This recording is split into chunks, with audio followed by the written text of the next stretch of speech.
Good morning everyone. आज के इस वीडियोस में हम जानेंगे disorder of the axial skeletal. Axial skeletal में हमारा कौन कौन सा डिसऑर्डर होता है, मीन्स जो हमारी वर्टिब्रल कॉलम है उसमें जो हमारे डिसऑर्डर होते हैं, डिसीज होते हैं, उसके बारे में हम देखेंगे। जिसके अंदर हमारा आता है हर्निएटेड डिस्क, जो कि एक कॉमन होता है। उसके बाद फिर हम देखेंगे इसमें abnormal curve of the vertebral column. Vertebral column की जो आपकी एबनॉर्मल कर्व होती है, जिसके अंदर आता है आपका स्केलियोसिस, काइफोसिस, हम्पबैक और लॉर्डोसिस, होलो बैक, देन स्पाइनल बाइफिडा या स्पाइना बाइफिडा, राइट। तो फर्स्ट हम देखेंगे हर्निएटेड डिस्क के बारे में। हर्निएटेड डिस्क या फिर स्लिप डिस्क।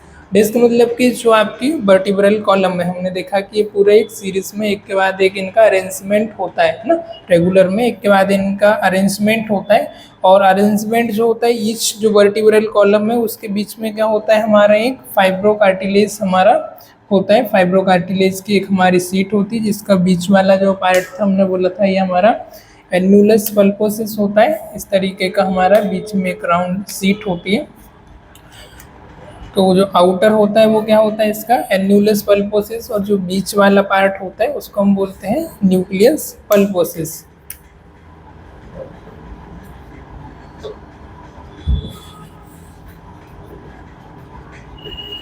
बाहर का जो पार्ट होता है दिस इज एन्यूलस पल्पोसिस।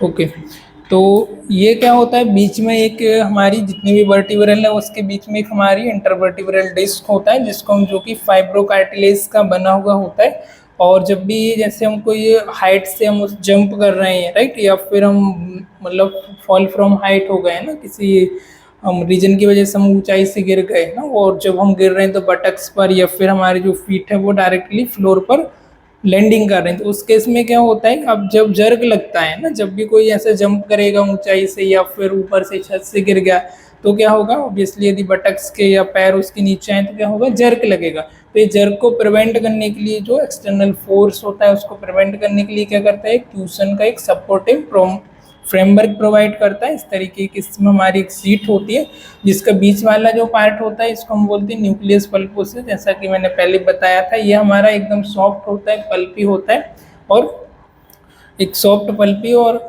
होता है ना। तो और दूसरा जो बाहर का जो पार्ट होता है ये होता है हमारा एन्यूलस पल्पोसिस, राइट। इसके बीच में क्या होता है, लिगामेंट होते हैं। लिगामेंट क्या करते हैं, इसको होल्ड करके रखते हैं, सपोर्टिव फ्रेमवर्क देते हैं, एंटीरियर जो लिगामेंट होता है। और एंटीरियर लिगामेंट में किसी प्रकार का भी वहाँ पर डैमेज होना, या फिर हम कह सकते हैं कि एंटीरियर लिगामेंट है वीक हो जाना। अब एंटीरियर लिगामेंट जो वीक हो जाता है उसकी वजह से क्या होता है, इसमें हमारे जो न्यूक्लियस पल्पोसिस इस पर क्या होता है, प्रेशर एक्सर्ट होता है। इसके बीच में क्या होता है, प्रेशर ज़्यादा पड़ता है, और प्रेशर पड़ने की वजह से क्या होता है, न्यूक्लियस है इस पे जो दोनों डिस्क है, दोनों जो बोन्स है ना, इसकी बॉडी का प्रेशर पड़ रहा है। प्रेशर पड़ने की वजह से इसका साइज क्या होता है, इंक्रीज होता है। और जब इसका साइज इंक्रीज हो जाता है तो साथ ही साथ में न्यूक्लियस का जो साइज इंक्रीज हुआ उसके बाद जो प्रेशर डालता है न्यूक्लियस के बाद सेकंड में जो होता है एन्यूलस पल्पोसिस। अब एन्यूलस पल्पोसिस पे इसका प्रेशर पड़ने की वजह से क्या होगा, एन्यूलस पल्पोसिस जो है थोड़ा सा इस तरीके से बाहर की ओर आ जाता है। और अब जो सॉफ्ट था ये सॉफ्ट नहीं होता, अंदर का हमने देखा है हाईली पल्पी, हाईली सॉफ्ट होता है। और आउटसाइड का क्या होता है, धीरे धीरे करके उसका डीजनरेशन शुरू होता है और थोड़ा से हार्ड हो जाता है, और जो एन्यूलस पल्पोसिस है वो बाहर आ जाता है। अभी हमने देखा कि पूरा अंदर की तरफ होता है, बीच में होता है, पर इसमें प्रेशर पड़ने की वजह से, जर्क की वजह से है ना, ड्यू टू, तो ये क्या होता है, प्रोट्यूस हो जाता है। प्रोट्यूस से हम बोल सकते हैं इसको हर्निएटेड।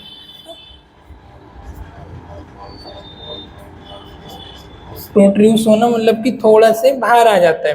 अब ये बाहर आ गया, अब इसके पास से क्या होता है, हमारी जो नर्व है ना, हमारी नर्व है इसके पास से होती हुई जाती है, राइट। अब जो यहाँ से मान लो कोई नर्व आ रही है, राइट, तो इसका रूट, अब ये नर्व आना था यहाँ से डायरेक्ट सीधी, ठीक है। जस्ट सपोज दैट कि ये नर्व यहाँ से पास हो रही है, और इसका काम है आपके नीचे के बॉडी पार्ट के लेग के मूवमेंट को देखना।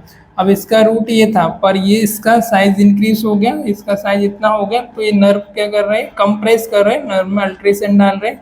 तो नर्व यहाँ से इस तरीके से आना पड़ेगा, या किसी प्रकार का भी उस पर प्रेशर होगा, और थोड़ा सा भी यदि नर्व पे प्रेशर होगा तो क्या होगा, वहाँ पर हमको पेन होना शुरू हो जाएगा, रेडिएटिंग पेन होगा, राइट। तो इस तरीके से हमने यहाँ पर देखा जो हमारी इंटरवर्टिब्रल डिस्क है उसके बीच जो हमारी फाइब्रोकार्टिलेज की सीट है उसका जो एन्यूलस पल्पोसिस है ये क्या होना, बाहर की तरफ प्रोड्यूस हो जाना, स्लिप हो जाना या हर्निएटेड हो जाना, राइट। स्लिप हो गया, हर्निएटेड होना या प्रोट्रूस होना। तो अब ये क्या कर रहा है, यहाँ से मैंने बताया कि जो नर्व आती है वो जो हमारा लोअर बैक होता है, जो दोनों लेग होते हैं उनका जो कोऑर्डिनेशन है उसका जो वर्क है, उसका जो रोल है, सेंसेशन वगैरह हो गया, तो उसको देखने का इसका वर्क होता है। अब ये क्या कर रहा है, नर्व को कंप्रेस कर रहा है, नर्व के कंप्रेशन की वजह से फिर हमको लोकल पेन, टेंडरनेस एक्सेट्रा इस तरीके से हमको पेन होना शुरू हो जाता है।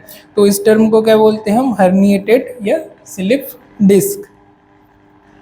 ज़्यादातर ये किस रीजन में होता है हमारा, हर्निएटेड या स्लिप डिस्क है ये होता है हमारा लंबर रीजन में। लंबर रीजन में क्यों होता है, क्योंकि लंबर रीजन में जो हमारी वर्टिब्रा होती है वो कैसी होती है, वेट बेयरिंग होती है। सबसे ज़्यादा जो प्रेशर एराइज होता है वो L1 से लेकर के L5 की जो डिस्क होती है इसके बीच होता है ज़्यादातर। तो इसकी वजह से क्या होता है कि भाई ये पूरी हमारी जो बॉडी है ना, पर बॉडी इसका क्या कर रही है, पूरा वेट बेयरिंग कर रही है। फिर हम सर पे कुछ रख के चल रहे हैं वेट, तो ज़्यादा जो वर्क है, ज़्यादा जो लोड होता है वो किस पे होता है हमारा, L1 से लेकर के L5 पर, राइट। तो ज़्यादातर जो हमको केस देखने को मिलता है हर्निएटेड डिस्क का या फिर जो हम कहें स्लिप डिस्क का, तो वो कौन सी में हम मिलता है हमको, लंबर रीजन के वर्टिब्रा में हमको देखने को मिलता है आफ्टर एक एज के बाद। तो इस डिसऑर्डर को हम बोलते हैं हर्निएटेड डिस्क या फिर स्लिप डिस्क। अब ये क्या करता है, अब हमने देखा कि यहाँ से जो हमारी नर्व जा रही है ना, यहाँ से हमारी साइटिक नर्व होती है, और साइटिक नर्व मतलब लार्जेस्ट नर्व होती है जो पूरे हमारे नीचे का जो बॉडी पोर्शन है, दोनों लेग है उनके कोऑर्डिनेशन को देखती है। अब ये नर्व क्या कर रही है, इसका लोकल, इसकी वजह से नर्व है, स्पाइनल कॉर्ड है, उसको प्रेशर जनरेट हो रहा है, और प्रेशर होने की वजह से फिर आपको लोकल पेन होता है, और समटाइम पेन आपका जो लोअर काफ मसल्स है ना, बैक तरफ से जाते हुए काफ मसल्स तक आता है, और समटाइम जो नीचे का हमारा लोअर फुट है वहाँ तक भी चला जाता है। पर ये कुछ रेयर केस में होता है, पर ज़्यादातर जो हमारा बैक पेन यहाँ से शुरू होता है तो पोस्टेरियर की तरफ जो थाई है और जो काफ मसल्स इसमें होते हुए और समटाइम हमारे फुट तक भी जा सकता है, राइट। इतना समझ आया। अब एक दूसरा एक होती है हमारी लेमिनेक्टोमी। लेमिनेक्टोमी में क्या होता है, अब यहाँ से जो पार्शियली जो हमारी इसकी वर्टिब्रल की डिस्क है, तो इसका हमने पार्ट देखा था, पीछे का जो पार्ट इसको हम बोलते हैं लेमिना, जो एलिवेटेड पार्ट देख रहे हैं, दिस इज द लेमिना। तो लेमिना जैसे हम देखें ये डिस्क है और इसके बीच एक इस तरीके की जो स्ट्रक्चर होती है पीछे ना, इसको क्या बोलते हैं, लेमिना। तो लेमिनेक्टोमी में क्या करते हैं, इसको कट करके और पार्शियली या फिर कंप्लीटली जो लेमिना होता है उसको हम हटा देते हैं, और जो प्रोड्यूस है उसको हटा करके इसका जो रूट है इसको क्लियर कर देते हैं, ताकि इस पर किसी प्रकार का जर्क या किसी प्रकार का जो नर्व है या फिर जो स्पाइनल कॉर्ड है उस पर प्रेशर एराइज ना हो ना। तो दिस टर्म को बोलते हैं लेमिनेक्टोमी। एक सर्जरी होती है, इस सर्जरी को क्या बोला जाता है, लेमिनेक्टोमी, जिसमें जो हमारा वर्टिब्रल डिस्क है पीछे का जो पार्ट होता है जिसको हम लेमिना बोलते हैं, तो इसको कट करके हम क्या कर देते हैं, पार्शियली या फिर कंप्लीटली हम उसको रिमूव कर देते हैं। इसको, इस सर्जरी का नाम होता है लेमिनेक्टोमी।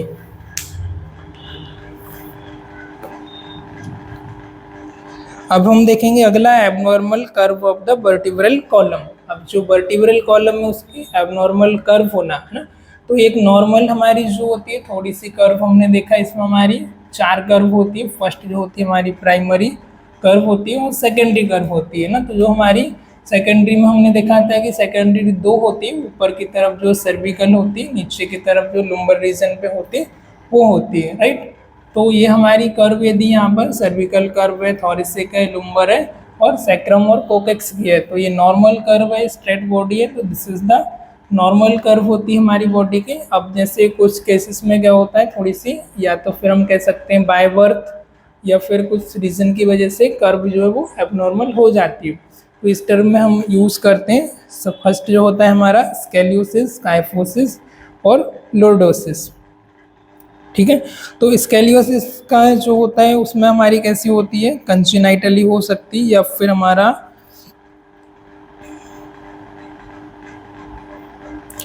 ना, तो ये किस रीजन की वजह से हो सकती है, कंजेनाइटल या हमारा मेल। पहले हम देख लेते हैं कि ये स्कोलियोसिस क्या होता है। तो स्केलियोसिस में अभी ये जैसे कि हमारी नॉर्मल कर्व है, तो ये जो कर्व है मतलब साइड की तरफ बेंड हो जाना है, इधर ये लेफ्ट हो सकती है या फिर राइट हो सकती है ना। जैसे कोई ये पर्सन है तो इसकी जो है वो इस तरफ ऐसे बेंड हो गई, तो इसको हम क्या बोलते हैं, स्केलियोसिस। या तो वो राइट हो सकती है या फिर लेफ्ट हो सकती है, इस टर्म को क्या बोलते हैं, स्केलियोसिस। ये तो फिर हमारी ये कंजेनाइटल हो सकती है, कंजेनाइटल मतलब कि बाय बर्थ से उसको ये डिफॉर्मिटी है उसकी वजह से हो सकता है, या फिर हो सकता है कि भाई कुछ मसल्स में पैरालिसिस हो गया हो, या फिर साइटिक जो क्रॉनिक साइटिका हो है ना, साइटिक नर्व में इन्फ्लामेशन होने की वजह से हो सकता है, या फिर हमारा वर्टिब्रल का जो कॉलम है उसका पोस्चर प्रॉपर नहीं होने की वजह से, सिटिंग वगैरह बॉडी मैकेनिक प्रॉपर नहीं होने की वजह से हो सकता है poor posture, shortening of the leg है ना, या फिर हो सकता है बाय बर्थ से जो एक लेग हो उनका शॉर्ट हो ना,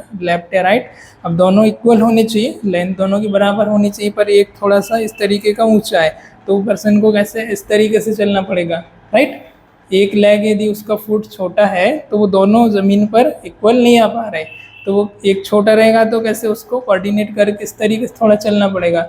तो इस रीज़न की वजह से भी हो सकता है। तो किस किस कारण की वजह से हो सकती है, कॉन्जेनाइटल मेलफॉर्मेशन होना, पूरी तरीके से डेवलप नहीं हुई, उसकी वजह से हो सकती है। दूसरा हमारा रीज़न है क्रोनिक साइटिका, क्रोनिक साइटिका होना जो नर्व है उसका, और पैरालिसिस ऑफ द मसल्स, एक जो हमारी मसल्स है उसका पैरालिसिस हो जाना, एदर वन साइड या फिर दोनों साइड की वर्टिब्रल कॉलम में। पोस्चर बॉडी मैकेनिक है वो प्रॉपर तरीके से नहीं होना, सिटिंग वगैरह हो गया है ना, बेंडिंग हो गया, वॉकिंग हो गया etcetera, and shortening of the one leg. दूसरा किस रीजन से हो सकता है, आपका एक लेग शॉर्ट है, एदर लेफ्ट और राइट। यदि हमारा लेफ्ट रहेगा तो फिर इस तरफ बेंड होगा, और यदि राइट शॉर्ट रहेगा तो फिर अपोजिट लेफ्ट तरफ बेंड होगा। तो मतलब अदर लेफ्ट हो सकती है और राइट हो सकती है, दिस इज द स्केलियोसिस। फिर अगली जो टर्म यूज होती है काइफोसिस, और इसका अनदर नेम में हम्प बैक। काइफोसिस में क्या होता है, हमारा जो सर्विकल रीजन है, स्पेशली जो सर्विकल कॉलम है, सर्विकल वर्टिब्रल है, इसका आगे की तरफ एक्सर्टेट हो जाना ना, एक्सरेशन होना, आगे की तरफ थोड़ा सा झुक जाना। स्पेशली ये किस रीजन में हो सकता है, जैसे कि ये हमारी वर्टिब्रल है, सर्विकल रीजन है, और इसका फॉरवर्ड की तरफ मूव हो जाना है ना, ये सर्विकल 7 है, ये आगे की तरफ ऐसे झुक गई। नॉर्मली इतनी होनी चाहिए, हल्का सा झुकाव रहता है, पर उससे यदि ज़्यादा हो गया नेक रीजन का तो हम इनको सर्विकल बोलते हैं। स्पेशली ये हमको ओल्ड एज में देखने को मिलता है ना, ओल्ड एज जो हमारी हो जाती है आफ्टर 60-70 के बाद, या फिर हमारा जो बॉडी का कर्व है वो प्रॉपर तरीके से मेंटेन नहीं कर पाना, उसकी वजह से भी हो जाता है, बॉडी मैकेनिक की वजह से। स्पाइनल यदि ट्यूबरकुलोसिस हुआ है ना, टीबी स्पाइन में हुई है वर्टिब्रा में, उसकी वजह से हो सकता है। Partial collapse of the vertebral body causing acute angular bending और वर्टिब्रल कॉलम, ये पार्शियली भी हो सकता है और कंप्लीटली भी हो सकता है। और जब भी हम बेंडिंग वगैरह कर रहे हैं तो इसमें भी थोड़ा सा इसमें प्रॉब्लम कॉज हो सकती है। देन अनदर इसका कॉज क्या हो सकता है, degeneration of the intervertebral disc in elderly lead to kyphosis.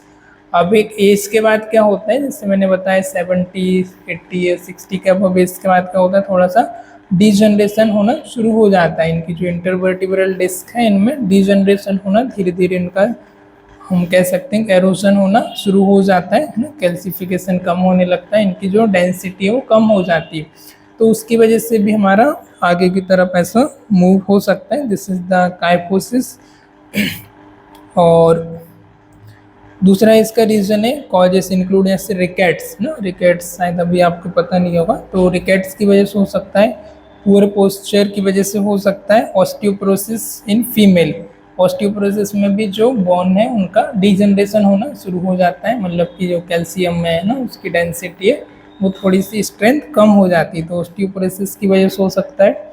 और person with the mild kyphosis term round shoulder, थोड़ा राउंड शोल्डर की वजह से भी हो सकता है, या फिर माइल्ड काइफोसिस होता है तो हम उसको राउंड शोल्डर बोलते हैं। आए इतना समझ काइफोसिस। अब हम देखेंगे लोर्डोसिस।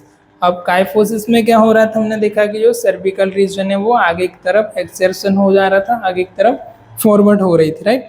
अब हम इसमें देखेंगे लॉर्डोसिस में क्या होता है, स्पेशली जो लंबर रीजन है, कौन सी रीजन पर होती है, लंबर रीजन पर, जो कि हमारे कर्व है वर्टिब्रल की जो कॉलम है उसका फॉरवर्ड होना, आगे की तरफ एक्सर्टेड होना, है ना। जैसे कि यहाँ से जो लंबर रीजन है इसका, अब ये नॉर्मल कर्व है पर ये आगे की तरफ ज़्यादा झुक गई तो कैसा हो जाएगा, कोई व्यक्ति इस तरीके से हो जाए, है ना। फिर ज़्यादा जो या तो फिर प्रेगनेंसी में होता है या फिर जिनका फैट ज़्यादा है, मोटे ज़्यादा है, तो उनका इस तरीके से हो जाता है ना, ऐसे करके चलते हैं, देखा होगा, राइट। तो ये किस में होता है, ज़्यादा वेट, ओवर वेट, ज़्यादा पेट बाहर निकलने की वजह से, या फिर प्रेगनेंसी के टाइम में थोड़ा सा होता है, तो वो हम नॉर्मल में कंसीडर करते हैं। और दूसरा कब होता है, इसको हम क्या बोलते हैं, होलो बैक। अनदर नेम क्या है इसका, होलो बैक, इसका लंप बैक। तो काइफोसिस जनरली कब देखने को मिलता है, नॉर्मल हम देखें तो आफ्टर एक एज के बाद, या फिर प्रॉपर बॉडी मैकेनिक यूज़ नहीं करने से। होलो बैक एक प्रेगनेंसी के टाइम हल्का सा होता है, या फिर जो पेट ज़्यादा बाहर रहता है, ओवर वेटेड जो रहते हैं फैटी, उनमें ज़्यादा हमको देखने को मिलता है। And vertebral column it may B result from the increase weight of abdomen, है ना। पेट का वेट ज़्यादा होने की वजह से, प्रेगनेंसी की वजह से, एक्सट्रीम ओबिसिटी होने की वजह से, बहुत ज़्यादा मोटापे की वजह से, पोस्चर जो हमारा पुअर होना, प्रॉपर तरीके से पोस्चर नहीं होना, रिकेट्स जो हमारी बोन की डिसीज होती हैं जिसमें हमारी बोन की डेंसिटी, मजबूती कम होने लगती है, धीरे धीरे कैल्शियम कम होने लगता है, बोन्स मतलब झड़ने लगती है, right. Osteoporosis, tuberculosis of spine, है ना, इस रीज़न की वजह से ये हो सकता है। आया समझ तीनों। तो इस नॉर्मल कर्व में हमारी पूरी स्ट्रेट रहती है, थोड़ी सी कर्व होती है सर्विकल में, थोड़ी सी लंबर में, थोरेसिक में होती है, लंबर में, और सैक्रम की वो हर एक में रहती है। पर इसके अलावा एबनॉर्मल हो रही है स्कॉलियोसिस, मतलब आपकी लेफ्ट साइड या राइट साइड हो सकती है। स्कॉलियोसिस का केस थोड़ा सा कम देखने को मिलता है ना, या फिर वो मेल फॉर्मेशन हो, या फिर हम कह सकते हैं कि एक लेग छोटा हो, या फिर बाइबर्स से हुआ हो, तब वो केस हमको देखने को मिलता है। स्कैलियोसिस हमको जनरली कम मिलता है, काइफोसिस हमको नॉर्मली मिल जाता है आफ्टर ओल्ड एज के बाद, या फिर इनका थोड़ा सा बहुत बॉडी पोस्चर जो थिन रहता है ना, हाइट ज़्यादा रहती है, तब भी हम कह सकते हैं, तब भी हो जाता है थोड़ा सा काइफोसिस, या फिर प्रॉपर मेंटेन नहीं कर पाना बॉडी पोस्चर। देन अगला आता है हमारा लोर्डोसिस। लोर्डोसिस में क्या होता है, हमारी जो लंबर रीजन है उसका आगे की तरफ फॉरवर्ड मूव हो जाना, है ना, फॉरवर्ड एक्सेप्शन हो जाना। डिसीज कब मिलता है हमको, ओवरवेट हो स्पेशली हमारे एब्डोमेन का, तब मिलता है, या फिर प्रेगनेंसी के टाइम पर आप इसको देख सकते हो, राइट। अब हम देखेंगे स्पाइना बाइफिडा। कितना समझ आया।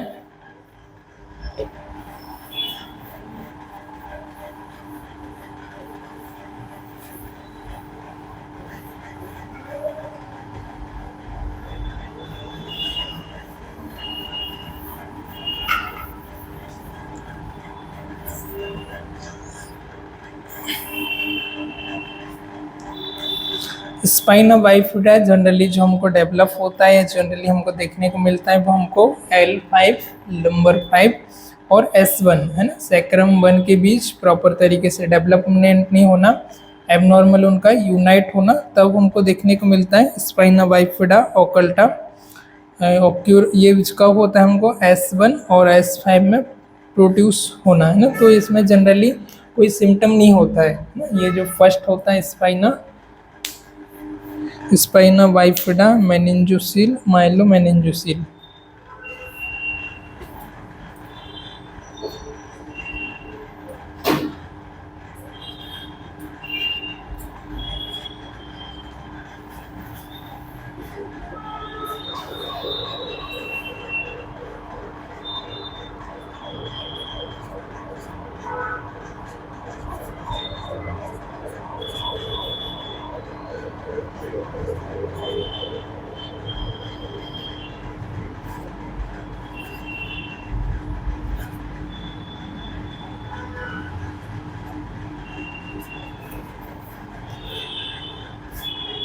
मेनिंजोमाइलोसिल।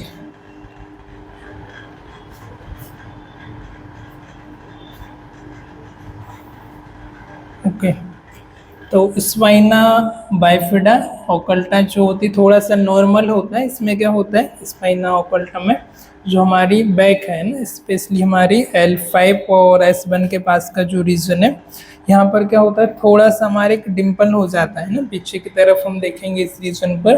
तो ये हल्की सी क्या होती है आगे की तरफ S1 हमारी L5 पे हो गई और S1 ही है, ठीक है, दिख रहा है S1, दिस इज S1 और दिस इज L5। अब इस रीजन के भी थोड़ा से आगे की तरफ फॉरवर्ड हो जाता है, यहाँ से क्या होना, ये हमारी मान लो ये L5 है और ये नीचे S1 है ना, तो इसके बीच क्या होना थोड़ा सा ये इसकी तरफ आगे की तरफ फॉरवर्ड हो जाना है ना, थोड़ा सा डिम्पल दिखाई देता है हमको पीछे की तरफ, हम देखेंगे तो हल्का सा वहाँ पर हमको डिम्पल दिखाई देता है।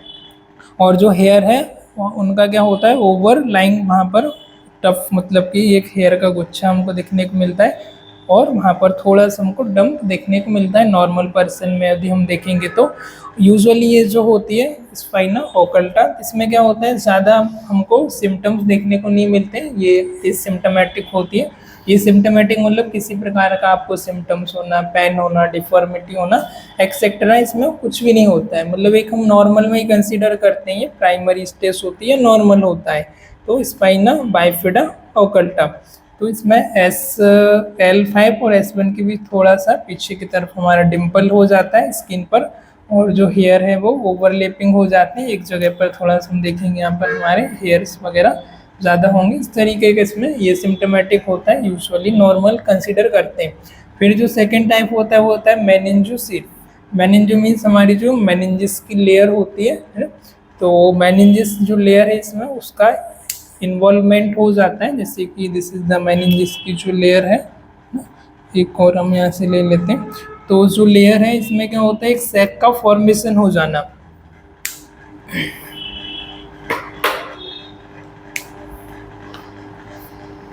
सेकेंड जो टाइप क्या होता है जो आपकी मेनिंजिस की लेयर थी इसमें क्या हो गया ये प्रोट्रूस हो गई और एक तरीके का इसमें सैक का फॉर्मेशन हो जाता है। और ये जो सैक का फॉर्मेशन होता है इसमें क्या होता है आपका सेरिब्रोस्पाइनल फ्लूइड है उसका कलेक्शन हो जाता है ना। तो इसमें आपका स्पाइनल कॉर्ड का या किसी भी नर्व का इन्वॉल्वमेंट नहीं होता है, सिर्फ यहाँ पर जो हमारी मेनिंजिस की लेयर होती है मेनिंजोसील, मेनिंजिस की जो लेयर है और जो हमारा स्पाइनल सेरिब्रोस्पाइनल फ्लूइड है CSF फ्लूइड है वो इसमें फिल हो जाता है, इस तरीके की एक सैक फॉर्मेशन हो जाती है। उसके बाद आता है हमारा थर्ड जो टाइप होता है उसमें होता है मेनिंजोमायोसिल।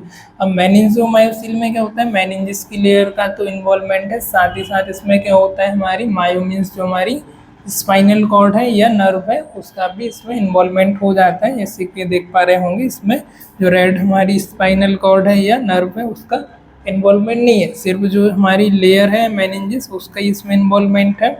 और इसमें लेयर का तो इन्वॉल्वमेंट है, साथ ही साथ CSF भी है और जो हमारी स्पाइनल कॉर्ड है नर्व है उसका भी एक तरीके का इधर गुच्छा बन गया है, बाहर की तरफ प्रोड्यूस हो गई है ना। तो ये तीन तरीके का होता है मेनिंजोमायोसिल में, जो हमारी मेनिंजिस की लेयर है CSF है और जो नर्व है उसका भी इन्वॉल्वमेंट होता है। सेकेंड जो टाइप होता है इसमें मेनिंजोसीली, सिर्फ हमारा मेनिंजिस लेयर है उसी का इन्वॉल्वमेंट होता है और CSF होता है। फर्स्ट जो होती है इसमें स्पाइना बाइफिडा ओकल्टा, ये थोड़ा सा नॉर्मल में कंसीडर करते हैं हम, हल्का सा इसमें डिम्पल होता है S1 और सॉरी L5 और S1 के बीच पीछे की तरफ आप देखेंगे तो ये आपको दिखाई देता है, ये यूजुअली ये सिम्टोमेटिक होता है। और सेकंड जो होती है इसमें हमको पेन होना और जो नर्व का यदि इन्वॉल्वमेंट है तो समटाइम थर्ड लेवल या सेकंड लेवल का है, तो यहाँ पर क्या होता है हमको पैरालिसिस भी हो सकता है, साइटिक जो नर्व है वो पूरी तरीके से डैमेज होने की वजह से हमारा जो नीचे का पूरा कोऑर्डिनेशन है ना, तो इसमें पूरा सीवियर पेन होना दोनों लेग में, और पेन के साथ साथ यदि केस ज़्यादा सीवियर केस है तो फिर उसमें हमारा पैरालिसिस भी हो जाता है। पैरालिसिस मतलब दोनों जो नम होना, इनका जो दोनों लेग का सेंसेशन है वो भी हमारा लॉस्ट हो सकता है, ठीक है। तो लार्ज सिस्ट का इसमें कंटेंट होता है, थर्ड वाला जो है जो सिस्ट है वो थोड़ा सा लार्ज हो जाता है उसका फॉर्मेशन जो है, और नंबर ऑफ न्यूरल स्ट्रक्चर, साथ ही साथ इसमें जो हमारी क्या बोल सकते हैं हम नर्व है या फिर हमारी स्पाइनल कॉर्ड है उसका भी इन्वॉल्वमेंट होता है।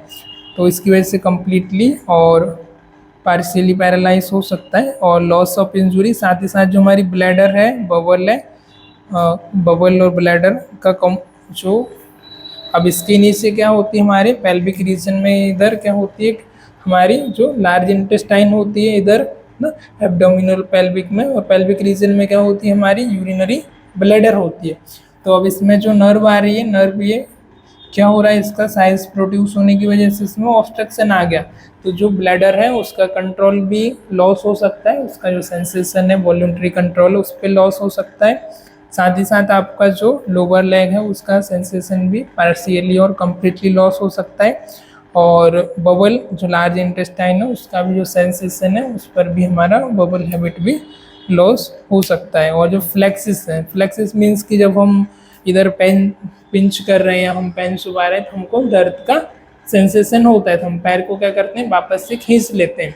पर यदि जो फ्लेक्सिस है वो लॉस हो जाएंगे तो हमको किसी प्रकार का उसमें सेंसेशन नहीं होगा, तो इसकी वजह से ये भी हो सकता है। ये कब होता है हमको, एब्सेंस ऑफ ड्यूरिंग प्रेगनेंसी हमने फॉलिक जो एसिड की, फॉलिक एसिड की टैबलेट आती है प्रेगनेंसी के समय यूज़ करते हैं, आयरन हो गया, फॉलिक एसिड हो गया, तो वो टैबलेट हमने कम ली हो या फिर रिस्क, वो भी एक रिस्क हो सकता है हमको स्पाइना बाइफिडा का। And it may be diagnose prenatally, तो प्रीनेटली हम सोनोग्राफी वगैरह करा लेते हैं, उसमें भी हम इसको डायग्नोज कर सकते हैं। ठीक है, आया समझ तीनों के बीच में डिफरेंट।